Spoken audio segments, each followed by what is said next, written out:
When a woman boards a public transport, she carries more than just her belongings, she carries a silent prayer for safety.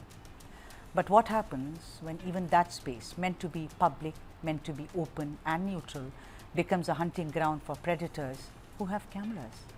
A disturbing incident has jolted Bengaluru, where a man secretly filmed women on the city's Namma metro and uploaded the clips onto an Instagram page named Metro Chicks. I'm so sorry that the name Chicks itself is a slur, if you know, and I'm sorry, I want to clarify it if a lot of my sisters out there feel outraged by it. We don't use words like chicks or babe, we don't. That's a slur. The account had over 5,500 followers before backlash forced the videos offline. At least 13 videos were reportedly shared, shot without consent, of course, many of them capturing women in invasive and compromising angles, either inside the metro coaches or on station platforms. The content quickly sparked public anger and calls for accountability. Yet, even before any official complaint could be filed, the Banasankari police took suo motu action, registering a case against the unidentified perpetrator. The man has been booked under Section 67 of the IT Act 2008 for publishing obscene material electronically, Section 78(2) of the Bharatiya Nyaya Sanhita (BNS), which addresses stalking, repeated monitoring and violation of personal boundaries. The police have also said that the matter is under investigation and have promised strict legal action. The case has reignited serious concerns over women's safety on public transport, accountability of metro authorities, and the growing trend of digital voyeurism, where consent becomes invisible and women become unwilling content.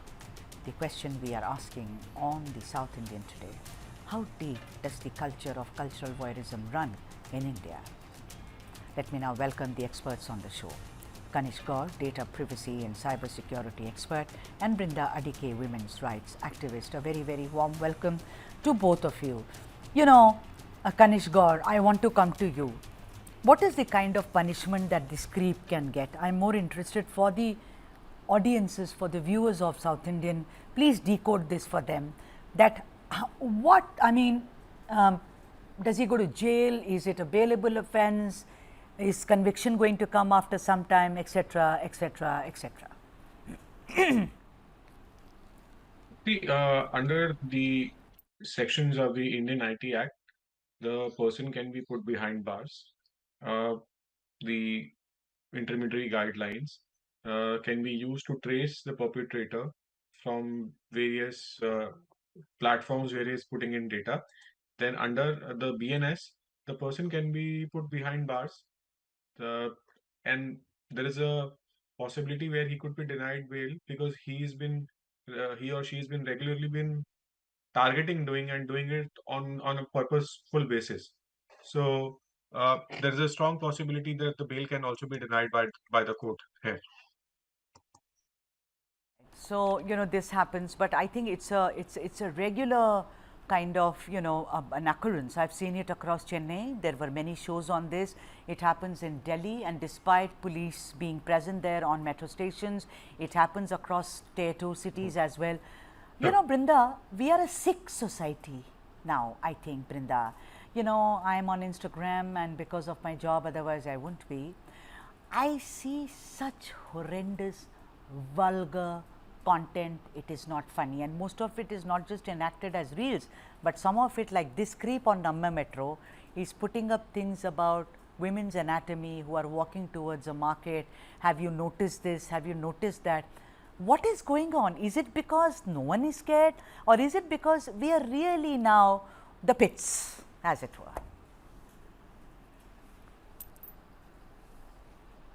Please I think I unmute, want to Brinda. take the last phrase that you said. We are really down the pits.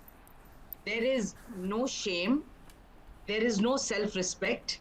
There is no civic consciousness. And there's certainly no fear of the law. Because when you look at all of this, at least one should deter, but there is nothing. And so we want to address these issues from my home and my school and my college. Is there this talk or session or lessons to respect women? all women and then respect all people, because that is what my constitution is telling us to do. My constitution is guaranteeing that. So we are not asking anybody, do a favor, respect so and so. That respect is missing because that kind of a teaching is missing. Second, we need to address this deeply patriarchal society where leaders, whether they are religious leaders or Bollywood or politicians, have no qualms in addressing and talking down women, calling them names, and making all kinds of vulgar associations. And then, of course, the court will take its own course. Somebody else says, let it be proved. So, nothing at stake yet. The third part, where is the education that we have laws to protect decency, laws to look at modesty, and laws that are against voyeurism and street stalking and street sexual harassment? No training, no information, no awareness. Right. Okay. So Also, that said, yeah. I think we need to start working on those lines, and the courts must buck up. You know, I also want to ask you, Brinda, one other question is that there are cameras inside metros, right? I mean, if the man does it, you know, because my mind will always go towards being a journalist as to how come. I just feel that maybe the way people use phones, I mean, there is little manners in public places. They start talking about the menu, you know, cooked at home. I am allergic to people using phones in public places unless it's very urgent, but that's neither here nor there. But I am asking you that there are cameras, and do you think that there are a bunch of people maybe involved in this, and maybe this is going around a perverted group, Brinda Dige?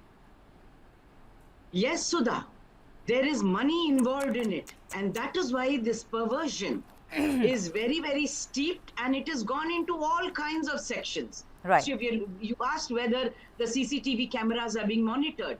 Now, if they are being monitored, who is monitoring them and who has access to all of it?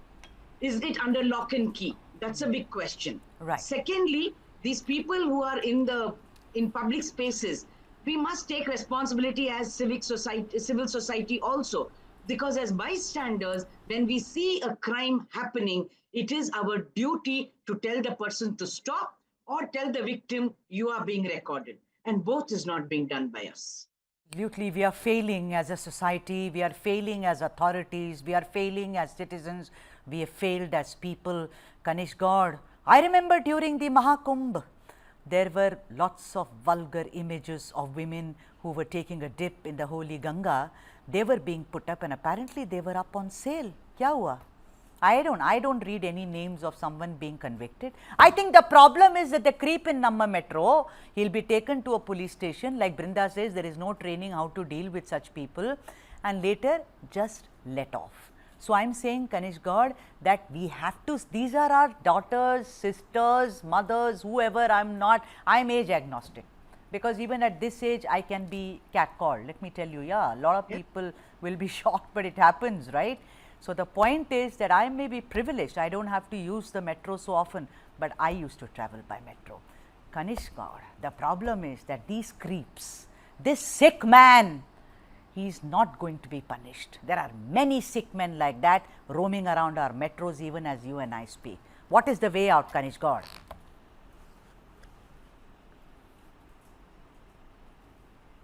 Kanish, please unmute.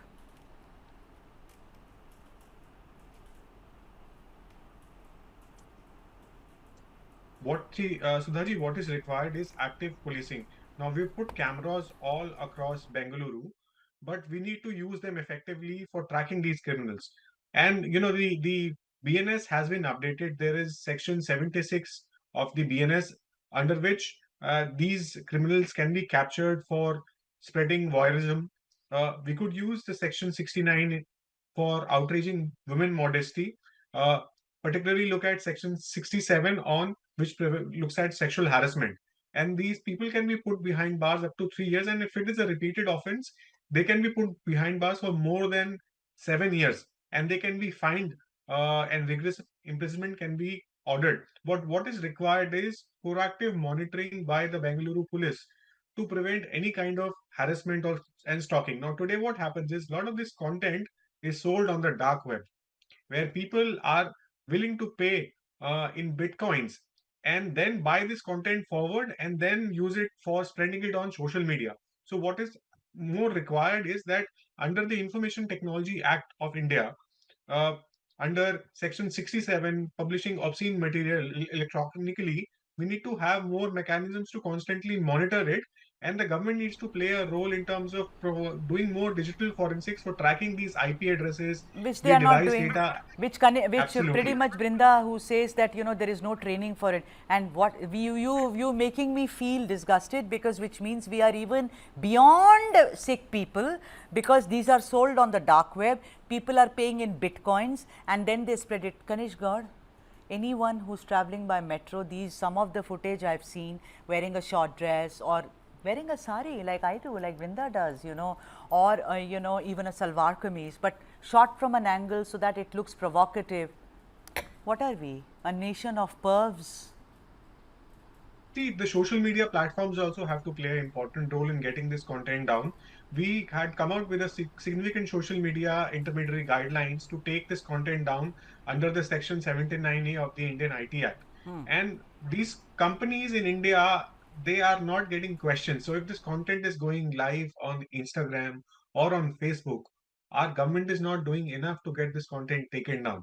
So the onus lies on our government, the onus lies on our police, that they need to do more measures to get this content taken down, and such perverts can be controlled and can be put behind bars. You and I have always spoken about putting the fear of God in these creeps. Bengaluru police seems to be really slipping up. Recently that molestation cases had gone up fourfold in Bengaluru. You saw men groping women while they were taking an evening walk. Even if it is not 10 o'clock, what if you and I walk at 2 o'clock? Whose business is it? But then women were groped. Young girls are being teased. And now this Namma metro is public transport. It's like we know the stories of buses, particularly in the national capital. I've spent my youth here. There is no one who has not been groped. Now, I am saying that if it happens in Namma metro, at least the top officials of Namma metro should take cognizance of this and even issue a statement, try and tell the women that henceforth these things will not happen and they will be safer travelling by Namma metro, whose ridership has anyway fallen after the price hike.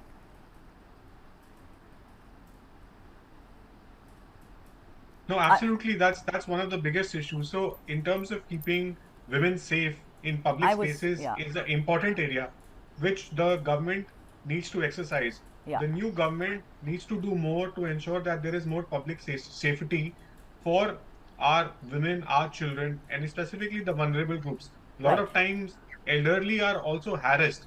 So, when we are talking about doing this, we need to exercise active policing using predictive models on those cameras to see if this perpetrator is traveling from one place to another. Can these be caught? And you have to set the right example. Unless you don't have the right deterrence mechanism in place, you can't stop such criminals. Right. And there'll be more who will be joining the queue. So it is needed that the Bangalore police acts now. Brinda, this is a double-edged sword, because the entire metro chick, the word, which is so derogatory, this was alerted over a social media platform. Kudos. So it's a double-edged sword. The police has spoken about it, but where is a statement from the Namma metro officials, top officials, PR, someone to say, please, madam, miss, whoever, come and travel by Namma metro, these things will not happen again. There seems to be complete silence that, yeah, it happened, okay, it will all be forgotten tomorrow.